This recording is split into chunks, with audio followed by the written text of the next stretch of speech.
This weekend, Tyson Fury is looking to avenge his first ever professional defeat as he takes on Oleksandr Usyk in Riyadh for the second time. It's going to be one of the most highly anticipated rematches in recent heavyweight history.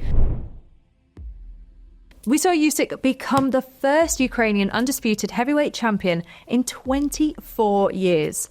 Now, since that first fight, he's vacated the IBF belt, so there's only 3 of the 4 major titles on the line. The first fight was everything we as fans could have hoped for.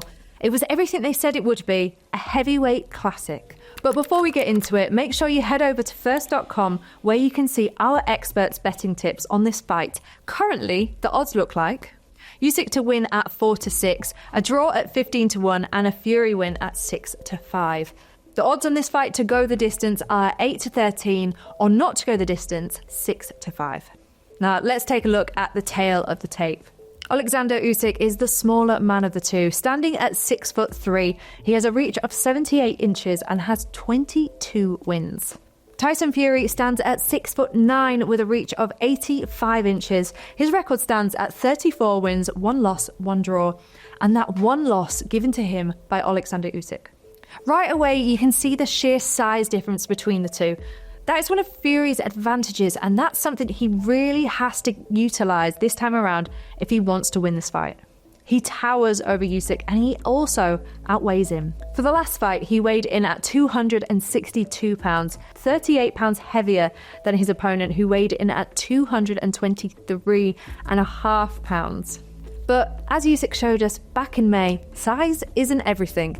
He proved that he can handle bigger men, and we have to remember this former undisputed cruiserweight champion has defeated Anthony Joshua twice, Daniel Dubois, Derek Chisora, and Tony Bellew, just to name a few. Let's go back in time to when the pair had their first dance in the ring, before we get into the specifics of what both men need to do to win this fight. Billed as the ultimate clash of styles, the unpredictable Tyson Fury versus the smaller, quicker Oleksandr Usyk delivered everything that it promised. With these two boxers, the fight was always going to be a chess match. For Usyk, his strategy was to stay on the outside and land combinations while avoiding Fury's power. One thing we can't forget about Usyk is that he has the best feet in boxing. His footwork is second to none, and that's something heavier boxers can't deal with. Fury couldn't even establish his rhythm properly. Usyk's footwork and angles frustrated him. But Fury being Fury, he adapted, and by the middle rounds he started using his size and weight to wear Usyk down. Fury's jab became a key weapon, disrupting Usyk's timing and keeping him at bay. The first fight still leaves people divided in opinion. Fury was actually up on the 5th, 6th and 7th round scorecards, but round 8 was the one that changed everything for Usyk. And it really was the round that he said, all right, I'm here to win this. I'm still in this fight.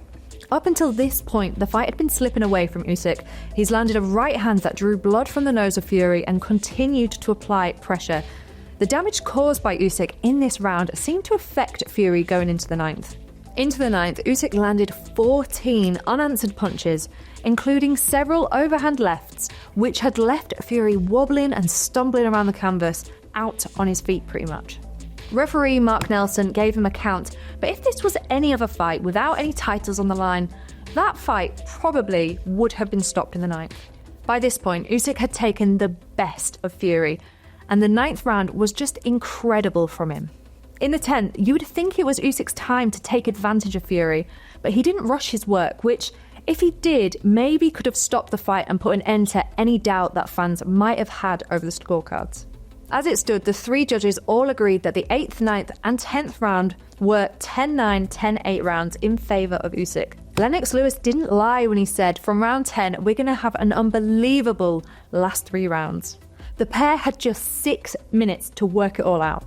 Into the 11th, Usyk was instantly on the attack, but Fury started popping out his left jab and showed some recovery to fight back, with his punch resistance back, staying on the outside. Both boxers competed so fiercely, giving everything right until the final bell, and what a fight we saw. Going to the judges' scorecards, Manuel Oliver Palermo scored it 115 to 112 to Usyk. Judge Craig Metcalf scoring it 114 to 113 for Fury, and Judge Mike Fitzgerald scoring it 114 to 130 for Usyk. It was so close that it could have swung either way. So from this fight, what did we learn? Well, we learned that Fury kept showing Usyk every time he didn't like a shot, and Usyk would have seen this and used it to his advantage. We also know that Fury had a lot of voices in his corner. Sugar Hill, Andy Lee, and his dad. Could that have played into his defeat? But we also saw that resilience that Fury has, the ability to dig deep when he needs to. He can grit his teeth and get back up on the canvas. We've seen it with Deontay Wilder and now with Usyk.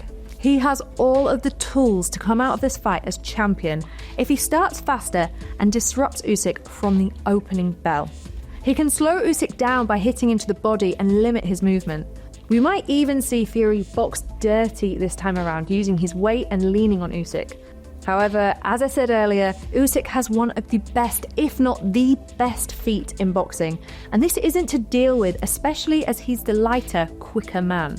I think because of Fury's pressure and aggression, Usyk's sharp, clean punches have just been overlooked in that first fight. He landed 122 punches in comparison to Fury's 95. In fights like this, Fury cannot afford to miss his shot. Once he misses, he'll get hit with a counter, and we can't forget that Usyk has incredible ring IQ, and he'll pounce on any mistake because Usyk's just one of those fighters that will make you miss, and he'll make you pay. So what can Usyk do to be successful twice in a row? Well, he's got to keep on controlling that space. He was so successful at doing this in the first fight. When we see Usyk and Fury in the ring, you'll notice that Usyk keeps the same amount of distance between them, which means he's just out of range, but he's making his opponent work by being constantly in control of the space. Usyk's a very technical fighter, and by keeping a high level of footwork technique, he's able to move Fury into corners, onto the back foot, making him work and making him tired. And Fury's jab on the back foot doesn't have the same follow-through snap that it does when he's on the front foot. And it's called front foot pressure. It's no punching activity. When you're on the front foot, you're putting your opponent in the wrong positions and having it your way, which Usyk is incredible at. Usyk landed more shots throughout the first fight, and he would often finish the rounds really strong, which is great for grabbing the judges' attention. Keeping active, throwing more punches will benefit him.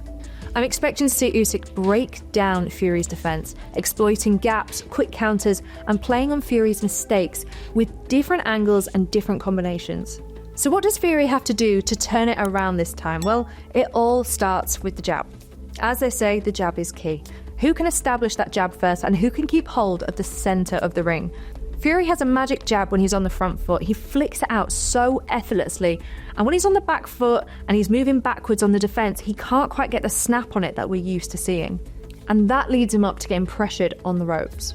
Fury has to drive those shots and push Usyk back. As the bigger man, he should be using his size to his advantage. I'm expecting the rematch to be another classic. The biggest question is, can Usyk handle Fury's adjustments? Fury is a master of changing his style mid-fight, as we saw in his trilogy with Deontay Wilder.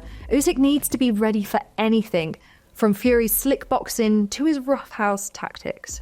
It really is a technical masterpiece with these two, but what we do know is that it's going to be an explosive fight.